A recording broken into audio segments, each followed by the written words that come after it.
amis, bonjour et bienvenue sur l'Arène Hakem où le football mérite d'être vécu. Quelle journée mercato! Qu'est-ce que j'ai attendu? J'ai l'honneur et le regret de vous annoncer que Victor Osimhen va pas venir.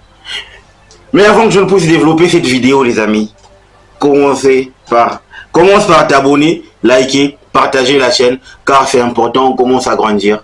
La communauté blues grandit peu à peu sur cette chaîne. L'objectif numéro 1 est d'aller vers les 10 000 abonnés, les amis. 10 000, c'est faisable cette année avec vous. Donc, maximum de partage, maximum de likes. Let's go pour le débrief. Les amis, j'ai attendu, après la dernière vidéo d'hier, j'ai attendu tous les instants possibles pour voir si réellement Victor Osimhen pouvait faciliter la tâche pour rallier le camp des Blues de Chelsea. Mais malheureusement, ça ne s'est fait pas. Ça ne s'est pas fait. Aujourd'hui, on va décortiquer qu'est-ce qui s'est réellement passé durant les négociations entre le camp de Victor Osimhen, le camp du Napoli et le camp de Chelsea. Les amis, tout commence par la colère, la grogne de Victor Osimhen à l'égard de l'équipe de Napoli. Pourquoi? Parce que lui, il a fait savoir à sa direction qu'il n'était pas content de la manière dont Napoli a négocié avec le Al-Ahly, parce qu'il voulait obligatoirement, étant donné le salaire proposé, il voulait obligatoirement que Al-Ahly puisse trouver un accord de principe avec le Napoli pour pouvoir faciliter les choses et enfin sortir et partir de cette équipe du Napoli.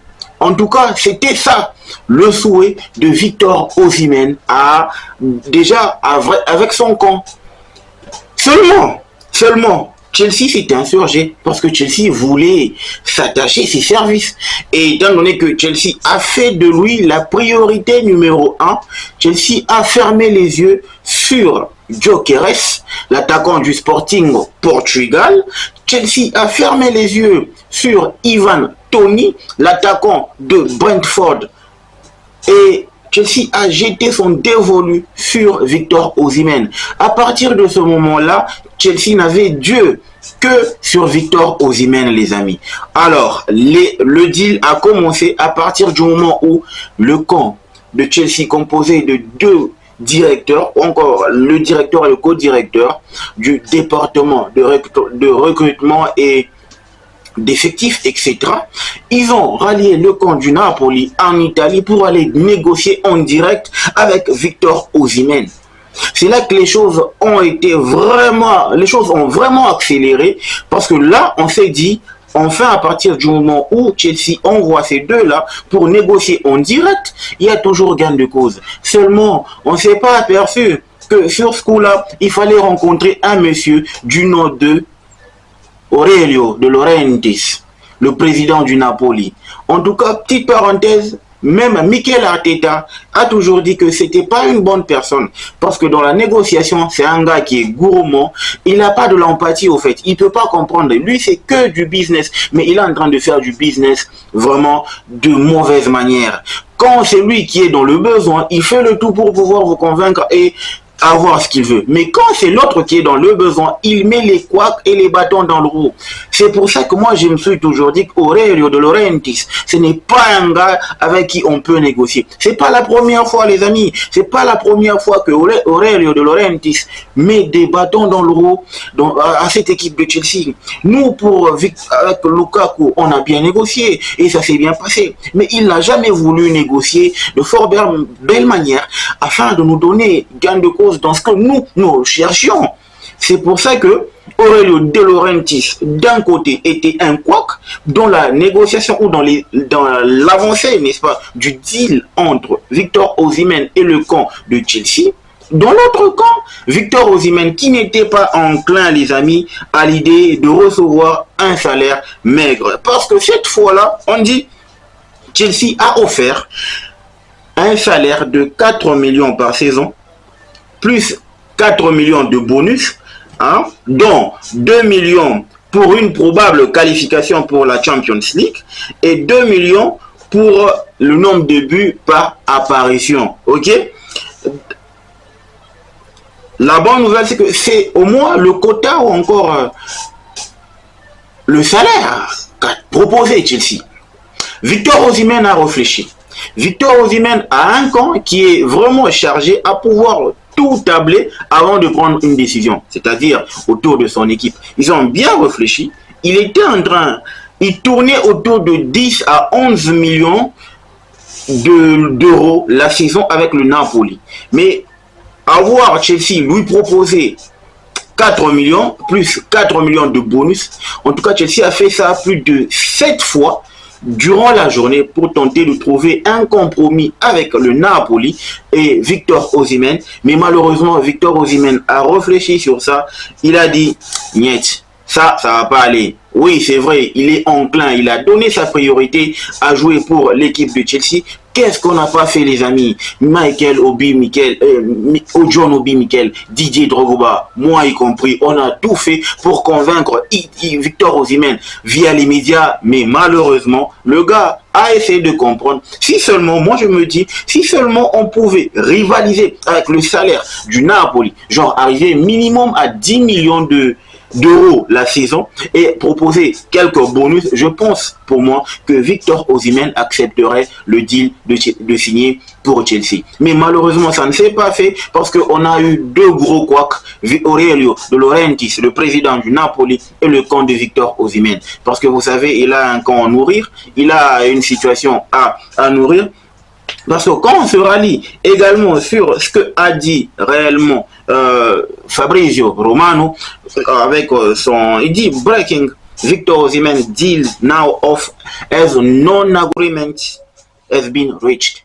Ok, il n'y a pas eu d'accord avec le board de Chelsea. Parce que je signale, le board a tout fait, les amis, jusqu'à 23h43 minutes.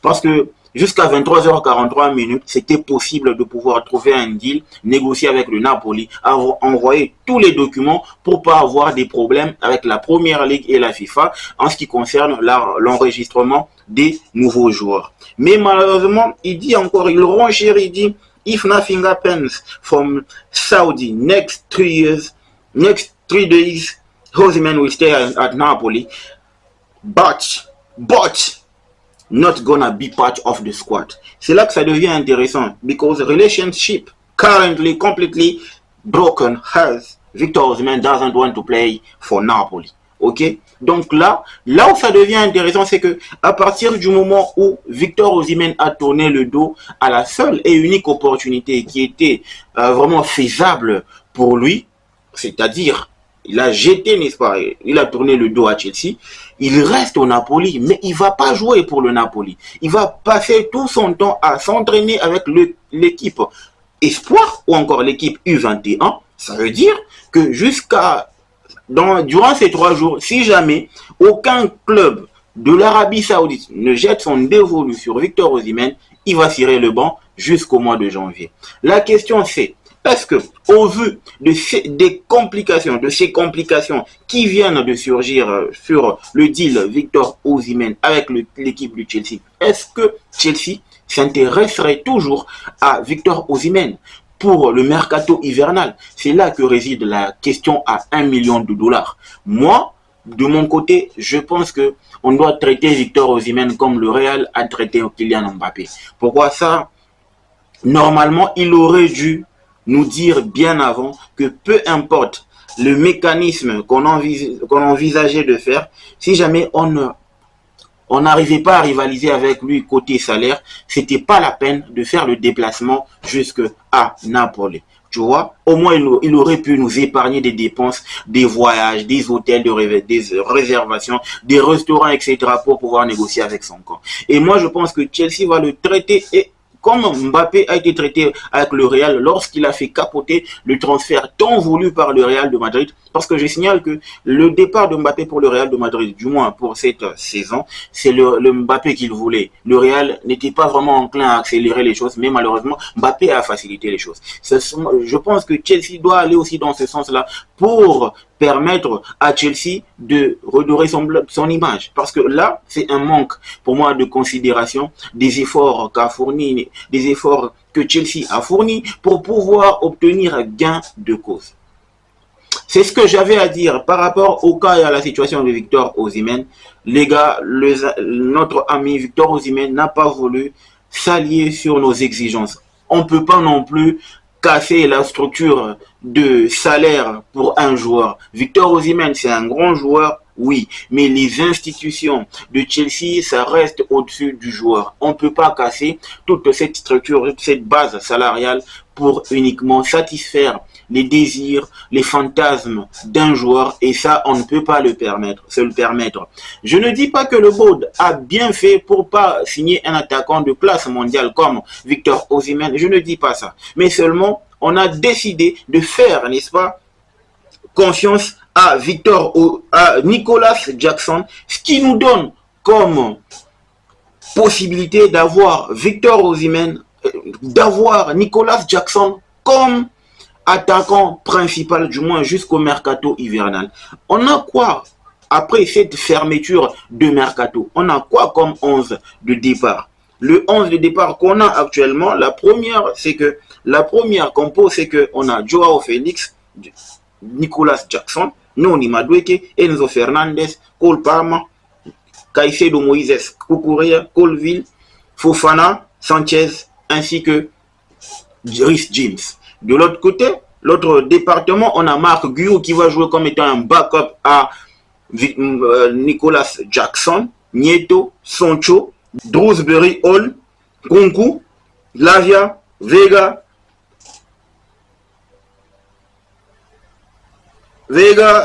Tozina Darabioyo, Badiachile Gusto et Jorgensen. Sans oublier, de l'autre côté, il y a Di Sassi.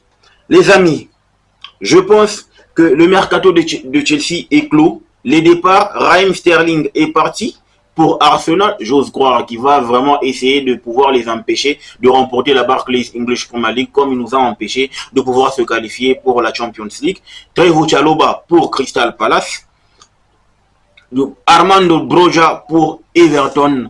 En tout cas, c'était ça, là, le mercato de Chelsea version 2023-2024, la fenêtre est close et du côté des arrivées, actuellement à KDH, Drewsbury Hall, Jadon Sancho, Pedro Nieto, du moins pour les mercatos chauds du côté de Chelsea, c'est de ce côté-là. Donc les gars, je vous fais confiance. C'était ça le scoop du jour.